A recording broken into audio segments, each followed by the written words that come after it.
Hello, hi there. This is Janine, and you're watching Janine Journeys in Books. So I am live today. Wow, I am live trying something different because it is a lot easier to just go live and share with you what I want to share versus filming and editing. It does take a bit of time. So I decided to try something new today, which is to go live.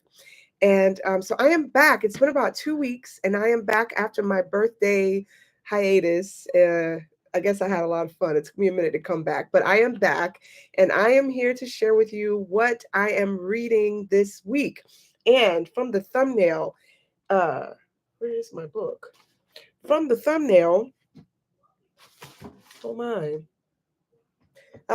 here it is. From the thumbnail, I have something that I found at my library, and I could not believe my library already has this, and I got it. This book came out in August. This is still September 2024. This book came out in August, and I had seen this on another booktuber's channel that this was on their TBR. They were looking forward to reading this. It was coming out. And when I saw it, I was like, oh my gosh, I didn't know there was another one coming out. So without the delay, this is what I have. And So I Roar by Abi Daré. This is the sequel, if you will, or the second book after The Girl with the Louding Voice. And if you know, you know. Oh my goodness. So I've actually had this book for about a week, and I've got to get on this because this is a fresh pick. I'm not gonna be able to renew this at the library. And I did get it from my local library. But yeah, when I saw this on the fresh picks table when I walked in the door, I was like, oh my gosh, I have to get it. I have to grab it. But I've had it and I have not brought myself to open it. And I'm wondering if this is something that has ever happened to you all. Have you gotten a book from an author that you love? You've read a book of hers before that just totally blew you away. It left you feeling some kind of way for so long.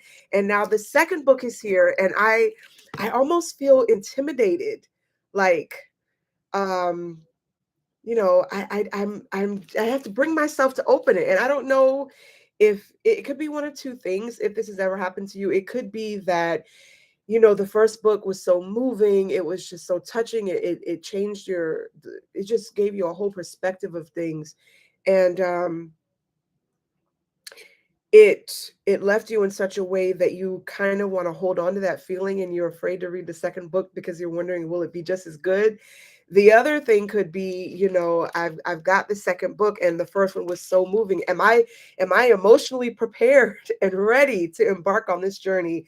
So her first book, The Girl with the Louding Voice, if you're not familiar with it, it's set in Nigeria. It starts off in the countryside and then it kind of shifts to the city of Lagos. And it's about this young girl who she's in an impoverished family. And I did have to go back and review the synopsis because I remember the main things of it, especially the ending, but I kind of had to go back and review the beginning parts to remember. But essentially, this young girl, she's in an impoverished family in her village, and her mother dies, and her father decides to sell her to a husband, decides to marry her off for money, and the family will be able to survive. And she basically does not have a choice in this. She, I believe, was starting to get somewhat of an education before all of this transpired in her village, but she was not educated much at all. And now it's looking like she's going to be married and going to be having children. She's also going to be the third wife in this family that she's going to. And so there's a lot of things dealing with that. Her husband, I think when she's married off, she's about 13 or 14, and her husband to be is in his 60s. And so there's a lot going on in that dynamic. But some things happen, and I don't want to give too much away because it was such a dramatic book. It deals with freedoms for women, education of women, the view of women in certain societies, It deals with courage. It deals with religion somewhat. It deals with a lot of things that are hidden and not spoken about for a number of reasons. But when the people actually do begin to open up and talk about these things, they realize that their struggles, regardless of their social class or or background or financial class, their struggles are the same.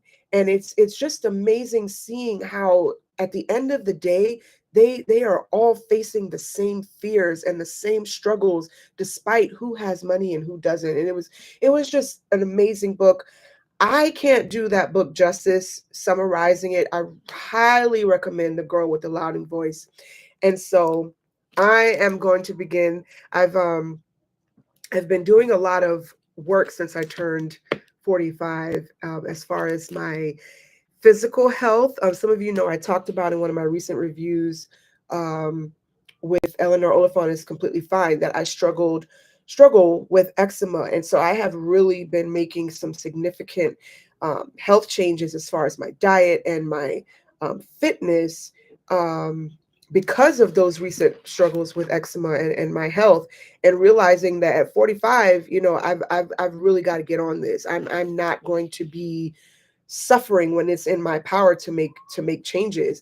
And one of the things I've been realizing in this journey is sometimes you just have to take one step. And so if you're a person, you're watching my channel now, and you're like, I really want to get into reading, but I don't know, just get a book, take that one step, even if it's just 5 minutes of reading a day. Just start and see where it takes you. And so with this one, even though I am uh, hesitant, but in a good way, I'm apprehensive, I'm a little intimidated by approaching this, although I was so anxious to get it. I am starting today. I'm going to open book one and I'm going to go on this journey because I know it's going to be a ride. This continues the story of Adunai, and the girl who um, was sold off. And that, trust me, that's the beginning of the story. A whole lot happens to her after that. Um, so this follows her story. It continues with her and also another woman that she met in the previous book, Tia, who is a great influence on her life, and actually is the woman that opens the door for her to um, escape and find meaning in life. So it starts with the two of them in this story, and I am starting this today before I have to turn it back into the library because I don't know when I'm going to get my hands on it again. So that's my physical book. And I am still reading my ebook and my audiobook. One other thing I wanted to mention is that as I've been kind of evaluating, um, which I think we should all do occasionally through your life. I've been evaluating my life and how things are going, what I'm happy with, what I'm not happy with, changes that I want to make, and looking at productivity and goal setting. One of the things that I've come to realize is that it is important to be lifelong learners. That is extremely important. I know it's cliche to say that I'm a lifelong learner, but I am finding out that, especially when I meet older people who are lifelong learners and how enriched their lives are, that it is important to never stop learning. Even after you've gotten your degrees, because I kind of had that mindset, to be honest. After I got my degrees and I started working in my career, I was like, okay, I don't really need to study anymore. But yes, we do. We do need to continue to learn and study and grow and enrich. And I think if you've watched a few of my other videos, you may realize that nonfiction is not one of my favorite genres to read. I do enjoy fiction, historical fiction, biblical fiction, science fiction, some fantasy. I love that. But I am realizing that part of being a lifelong learner is reading nonfiction. It's really, really important. So I am setting a goal for myself to read nonfiction at least once a month. And so that happens to be, and I didn't pick this book up because of that, I actually thought this was a fictional historical fiction story, but the lemon tree. And because I'm live, I haven't quite figured out how to do the inserts on the lives. I'll see if I'll research and look into that. So I'm holding up my copy, and it's there we go. The Lemon Tree by Sandy Tolan. This is actually a narrative nonfiction book, and it is the story of an Arab family, Palestinian family, and also a Jewish family, and how they are both connected to this one house that is in this suburb in Israel. And I don't want to misquote. I don't know if it's actually in Jerusalem, but it is in a suburb of Israel. And there's a lemon tree that's in the yard in this house. But this is actually a true story. And what I am loving about this, it's already opening my eyes already, is that this story goes back to the middle of World War II.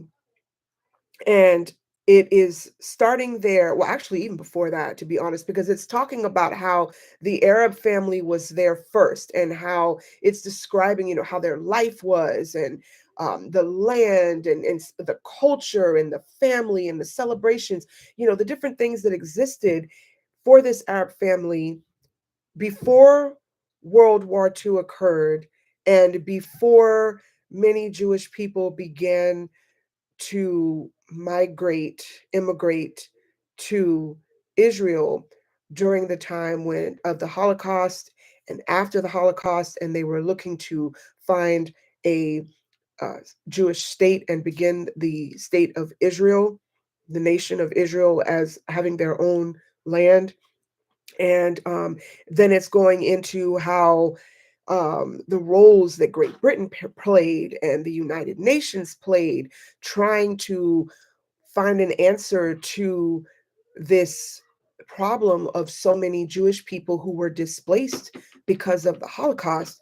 And it's just really interesting. And it's done completely objectively. There's no sides taken. Actually, it switches back and forth between the Palestinian family's point of view and the Jewish family's point of view. The Jewish family is coming from Bulgaria, and it shows their life there while they were um, trying to survive towards the end of World War II and trying to survive being deported to concentration camps. It describes all of that in great detail, um, from interviews, documents, historical records. They're putting all of this into a narrative. And so I'm about 20% in, and I am finding this fascinating. And as I'm at the part of the book now where there's this struggle between the Jewish state being established. I'm probably in about 1948 right now, 1948 to 1949, how the Jews are establishing their country and they are slowly pushing the Palestinians, the Arabs, Muslims out and where they're going. And it's describing in great detail the battles and the skirmishes that were fought in great detail, who the leaders were, their military strategy, their plans. I mean, it's incredible detail. So you're actually seeing the logic and the reasoning. And after reading all of that, and again, I'm only 20% in, I see now, and this is not a political channel, I'm just sharing with you the book that I'm reading and how I'm making connections to my life now, how this Jewish Palestinian conflict that we see in our world today, that it is not a simple problem at all.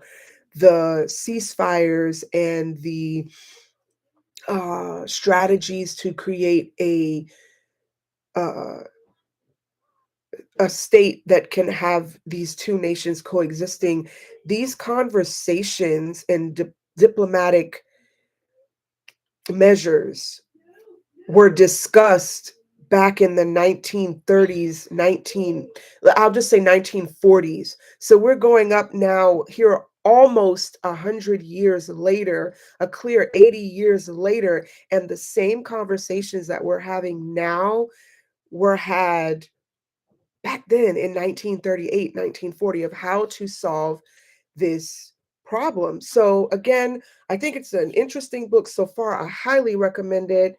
Again, I'll try to figure out how to put the inserts on the screen during lives. But The Lemon Tree by Sandy Tolan, thoroughly enjoying that. That is my nonfiction pick for this current month. And so the last book that I am reading right now, I am listening to In Libby by audiobook, and it is, I'm still working through this one, the Eye of the World series. I am still working through this one. It is 30 hours. It is taking me a while, but it is incredible. I'm thoroughly enjoying this one. It's high fantasy. And you may wonder, and I'll have to say, a lot of this book is this group of people who are on a journey traveling through these forests. And you may, because I mean, I ask myself as I'm reading this, how is it that watching these people run through the forest from these creatures and these spirits is so entertaining? But it really is. I don't get tired of watching them on this journey. I'm gonna try to um yeah. So that's this here. The Eye of the World. I'm listening to it on audiobook. And the synopsis of it is that there's this evil presence that is taking over this this medieval type world, and there's a group of young men who this evil presence, and they come in the form of these creatures and these horseback riders that wear hoods and are faceless, and they're trying to capture these boys, to take them over to the evil one, to serve the evil one. And there are about three other people, adults, who are trying to help them escape and get to a place where they can be safe, that we don't quite know where this place is, or what awaits them there, but they're journeying. And the reason they're on the journey is because the town where they lived, the village where they lived, was completely ravished and destroyed by these creatures, which are like, they're like beasts, but they're controlled by the faceless men on the horseback. And the whole village was destroyed, houses were burned, and they're like, we have to leave in order to save the village because they're going to come back. So they decide to leave, and they're on this journey through the forest, through the woods, and they encounter different places. And as they encounter these different places, we're learning more about the world that they live in. We're learning more about the evil one, what it wants, how it operates. And, just as an example, I think this is one of the third or fourth places that they've stopped. They've stopped in this abandoned city, and there's this mist that flows through the city at dusk and at night. And if the mist touches you, it eats you. It can eat you. And so that's what I mean by, you're watching these people on this journey, and you're like, how can this be interesting? How can this be entertaining? But it actually is. So the Eye of the World series is my audiobook that I am reading currently. So I've got three going: physical book, ebook, and audiobook. And I'm looking forward to making it through. And I'm hoping, because I know I'm going to have to get through the physical book, I'm hoping to be able to share with you my review and reaction of And So I Roar. And let me know in the comments, if you're watching the replay, what are you reading right now? As I mentioned early in the video, do you ever struggle with the book that you've gotten, and you're struggling to bring yourself to open it? Has that ever happened to you? And let me know about it. What was that like? Um, and let me know what you're reading in the comments. Drop the title, the author. We're always interested in finding new reads. Or just leave a book emoji and let me know that you made it this far in the video. All right, so that's what I'm reading this week. I hope to see you all next week with an update of where I am. And until then, stay well, and I will talk with you soon.